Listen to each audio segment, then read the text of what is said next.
Hi, you're over there. Welcome to this 5-minute question time with Matt and I alongside Sky Poker player Steve Woodward, a.k.a. On the River. Now, welcome, Steve. Hi. You have set yourself a challenge whilst playing on Sky Poker. What is it?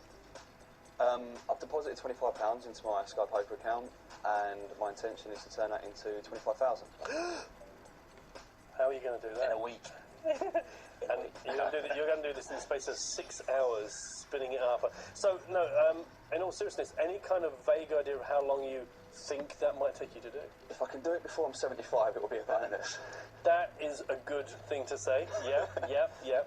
I'm looking... my ambition is to enter myself into the World Series of Poker next year, regardless. So, regardless of whether by satellite or... the idea of the £25,000 is because I anticipate that's what it's going to take. £12,000 of that I'll put to one side for living expenses, and then £10,000 will buy me into the World Series, and I'm going to use any additional money I've got to carry on spinning up a profit and turn professional. So you're not professional now? No, You have a full-time far job? from it. Right. I do have a full-time job. They do miss me because I'm playing poker all the time. What sort of, how many hours do you currently play poker for a week? I'd say I'm probably at the moment on about 3 to 4 hours a day. Right. Most of the weekends. I tend to play in the events, the Open, the 500, all the big events. I try to satellite in. Because of the Bankroll Challenge at the moment, I've not got the money to buy in directly. Yeah. So I've set myself 2 satellites a day to attempt to buy into the main events. If I can do that and obviously help myself with the challenge. If not, then just wait for the next day and try again. How frustrating has it been? Sorry. No. I am always doing that, but I have the better questions. How frustrating has it been so far? Because I'm sure you haven't been playing on the level of tables that you are now, right? Before I started this challenge, I was playing in the 100 W monies, and I had a couple of £100 heads up, and I was sitting on the £1, £2 cash table for a little while. To go from that and to have quite a good result from that, to go down to the 30p to a pound table is extremely hard. But the way that I've got around it is I'm not looking at it as money in my account anymore. Okay. Regardless of what I've earned or what is in the account, I'm just looking at it as units.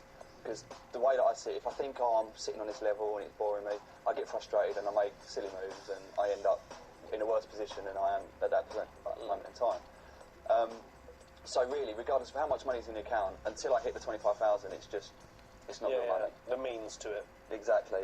So regardless of what level I'm playing at the moment, I'm just trying to play the best poker I can. So when you were playing on the 1-2 cash and the 100 quids, was that a level at which you were profitable? I actually found it easier because you can make certain plays, whereas at the lower limits, people that don't understand. I'm not saying that they're worse players or better, but at the lower limits, people either don't worry about how much. It's only 30p. You know, I'll make this call with pocket twos, and if I get lucky, then so be it. Whereas on £100, you're not sort of going to make them sort of moves, and it's a lot easier to take pots on the bigger money. But I think that regardless of what level you play at, I'm finding at the moment that if I play just tight, aggressive poker, then, especially on the W money, then I can cash the majority of the time. And is that how you see yourself getting through the levels, is on things like the sit and goes and that, rather than the cash tables? I like the sit and goes. I think it's the best way to take the variance out of the equation. So at the moment, especially with the level I'm at the moment, if I go into a 2-minute tournament and I don't cash, I'm going to obviously find myself going down the levels a lot quicker. At the same time, I can't earn as much money on the W monies because you're only doubling your money each time. So for a 45-minute tournament, if I'm on a pound, I'm only earning 85p an hour, so to speak.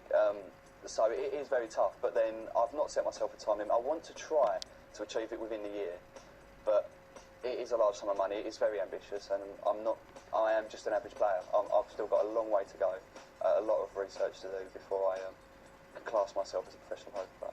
Bona fide Sky Poker player. Why do you like playing on Sky Poker? Feels like such a corporate question now. It didn't mean to sound that way. I just think it's, apart from obviously bigging yourselves up, it's the club. It's just watching you and being featured on the show. Yeah. It's probably because of the community. Taking the mick there? No. Because we ain't having your back, because Penguin is... He won't stand for that, he's will he? seething, you can tell. I've just taken it away off my shoulders. It's a nice community feel, isn't it? It is. I think it's the community. To know that there's people that are local. It's playing in pounds. I love playing in pounds because if I do make the deposit, or when I used to make the deposits and withdrawals, it's almost instant. It's just a nice feel to the site. It's easy to use, easy to look at. I prefer it, and it seems to be the most profitable one I've used so far. Well, that's what you want when you're on a challenge to make 25 grand, let's be honest. Well, good luck with it, mates. Thank you. And keep us posted. I'm sure Edwin will calm down and probably let you back on. Yeah. We'll have a little word in his shell-like. Fickle. Well, he hasn't got any ears. They're not shell-like, they're not anything like, they're non. Ears. So keep up to date with Steve's progress on the club. Incidentally, new episodes of said club every Monday, Wednesday and Friday. Nice.